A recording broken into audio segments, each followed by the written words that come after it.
Imam Ghazali anasema tizama moyo wako katika mambo matatu.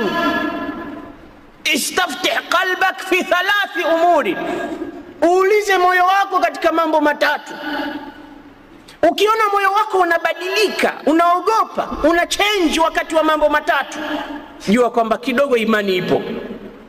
Lakini ukiona mambo matatu haya yanapita yanapotajwa na moyo wako haushtuki, fasalillaha an yamnahaka qalban fala qalba lak, muombe Mungu akupe moyo, kwani wewe ni heartless person, huna moyo.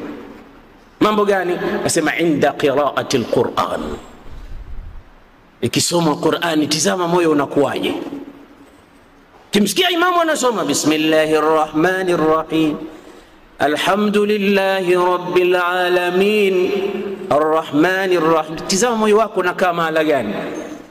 Utasikia watu wengine wanaburudika, utasikia watu wengine wametoka katika ulimwengu mpaka katika ulimwengu mwingine kwa sababu ya utamu wa Qur'anul Karim. Inda qiraati alquran, wakati kusoma Qur'an sal qalbak, utizame moyo wako wapi. Wa inda salah, na wakati wa kusali umesimama, wajjahtu wajhiya lilladhi fatara samawati wal ardh, katika sala uko vipi?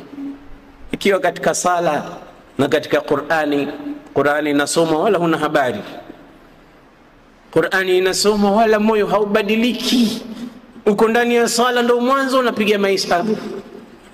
Kuna nazi zangu pale, nafikiri leo na kama 200 hivi, zile zikinunuliwa hii Ramadhani nitabadilika tu. Sami Allahu liman hamidan, Allahu akbar. Lakini unapokuwa mutmainu katika sala, unamkumbuka Mwenyezi Mungu, moyo upo. Wa inda dhikri almauti, na wakati yanapozungumzwa mauti na kifo, tizama moyo wako unakuwa wapi. Watu wanazungumza mauti, unasema dola iko ngapi leo? Niambie bwana mkubwa, mambo yanakuwaje, biashara inakwenda vipi?